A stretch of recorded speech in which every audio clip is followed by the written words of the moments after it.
যদি গুলি চলে তাহলে বুকেই গুলি মারব। কোনো বলিউড মাফিয়ার এই ক্ষমতা নেই কিছু করার।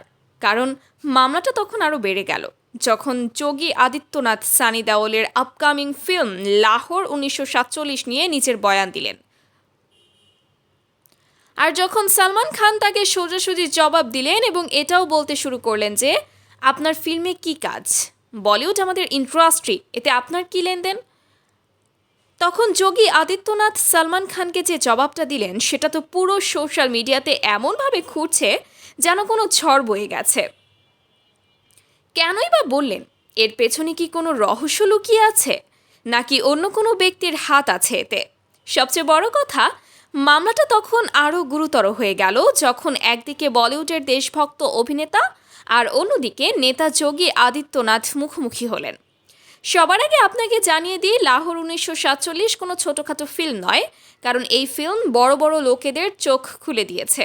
যখন লোকেরা এই ফিল্মের প্রতি বাড়তে থাকা ক্রেজ দেখে তখন তাদের সহ্য হয় না, কারণ তাদের নিজেদের ফিল্ম তো করছে, আর যার ফিল্ম বেশি চলছে তাকেই পেছনে টেনে নামানোর চেষ্টায় লেগে আছে।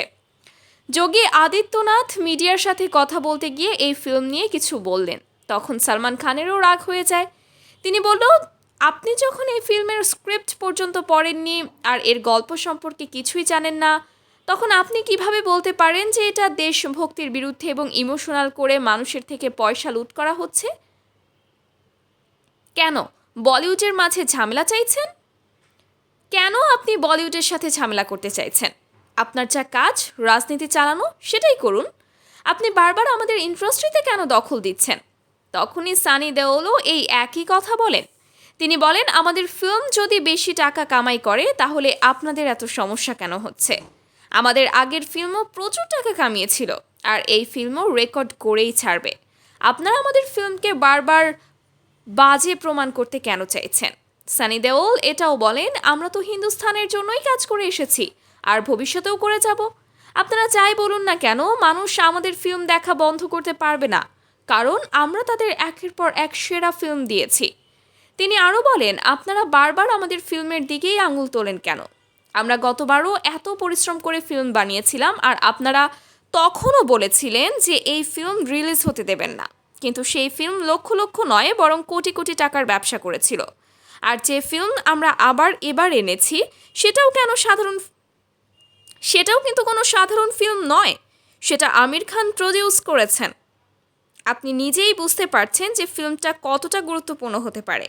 এই ফিল্ম রিলিজ হওয়ার আগেই 10 কোটি টাকার বেশি কালেকশন করে ফেলেছে এবং ওয়ার্ল্ড রেকর্ড বানিয়ে ফেলেছে। এর অ্যাডভান্স টিকিট বুকিংও তাড়াতাড়ি শুরু হচ্ছে, আর এর ট্রেলারও খুব শীঘ্রই রিলিজ করা হবে।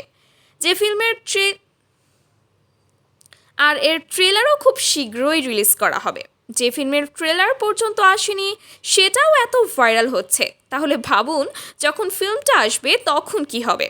যখন কথা আরও বাড়তে থাকবে আর সানি দেওলকে জিজ্ঞেস করা হয় যে তিনি কি সত্যিই এত নিম্নমানের ফিল্ম বানাচ্ছেন, তখন তিনি মিডিয়ার সামনে স্পষ্ট বলেন, যোগী আদিত্যনাথ যা বলছেন তা সম্পূর্ণ ভুল। এই ফিল্ম আমরা দেশের জন্যই বানিয়েছি, আর এই ফিল্মকে প্রধানমন্ত্রীও সাপোর্ট করছেন এবং পুরো ইন্ডাস্ট্রি এই ফিল্মকে মন থেকে সমর্থন করছে।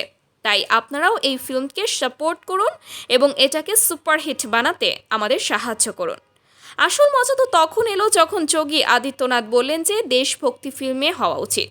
একদিকে আছেন সানি পাজির ফ্যানেরা যারা বলছেন যে সানি দেওল এমন কোনো ভুল কাজ করতে পারেন না, আর অন্যদিকে আছেন যোগী আদিত্যনাথের সমর্থকেরা যারা বলছেন যে দেশভক্তি তো আসল জীবনেই হওয়া উচিত, ফিল্মে যা দেখানো হয় তা সত্যি হয় না।